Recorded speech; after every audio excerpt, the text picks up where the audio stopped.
Empezamos con nuestra aplicación, que podéis ver que se trata de una sencilla aplicación.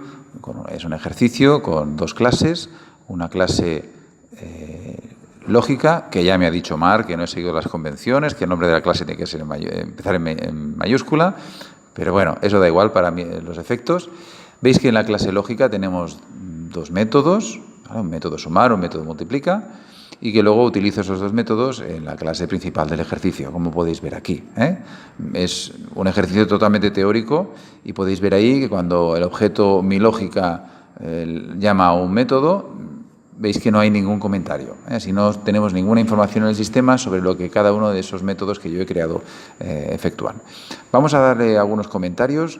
Podéis ver que en la clase lógica explico en la sección que ya existe, incluyo mis comentarios de para qué sirve esa clase. Esta clase me permitirá implementar los métodos matemáticos, etcétera.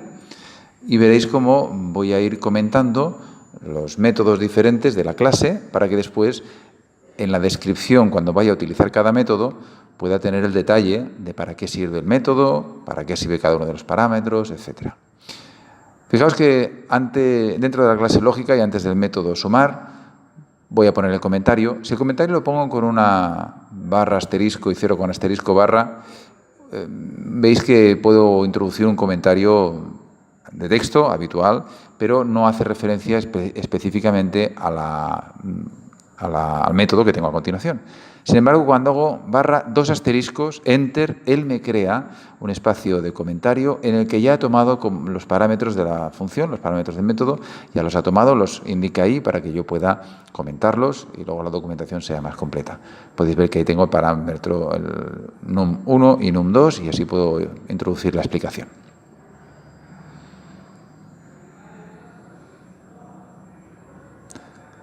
Comentamos ahora el siguiente método y fijaos, rige lo de siempre, ¿eh? Barra, barra para el comentario en una línea, barra, asterisco, asterisco, barra para un comentario en bloque, pero si quiero hacer referencia, como veis aquí, a los métodos a los parámetros del método e incluso el valor de retorno, como veis aquí, pues es barra, asterisco, asterisco.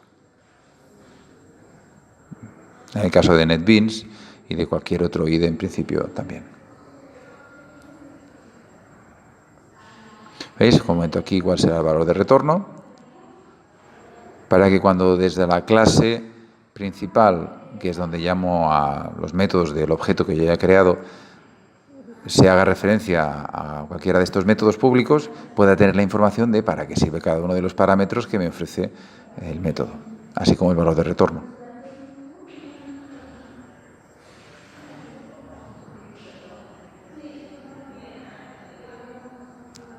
Grabo y nos vamos a la clase principal. Fijaos que ahora cuando hago la llamada a uno de los métodos, ¿veis? Ahí me sale el comentario que yo escribí, con los parámetros y la explicación de para qué sirve ese método.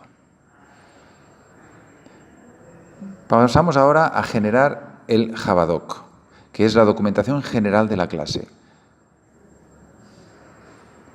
Veis que inicia un proceso y cuando acabe este proceso se me abrirá un navegador.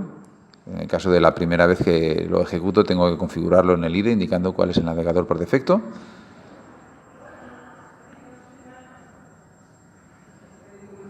¿Veis? Ahí me lo pide.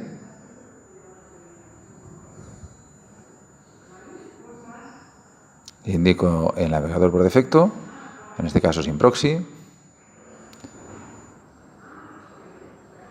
Y ahora cuando vuelva a generar el Javadoc, me abrirá el navegador con toda la documentación específica de esa clase, en principio de este proyecto, con las clases que lo componen, con los métodos que componen cada clase, con la utilidad de cada método, es decir, con todos los comentarios.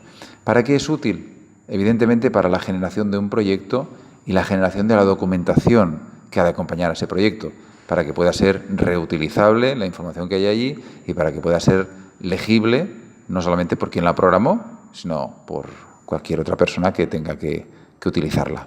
Ahí podéis ver el resultado de la generación del Javadoc. Tenemos el ejercicio, veis que se hace referencia a las dos clases.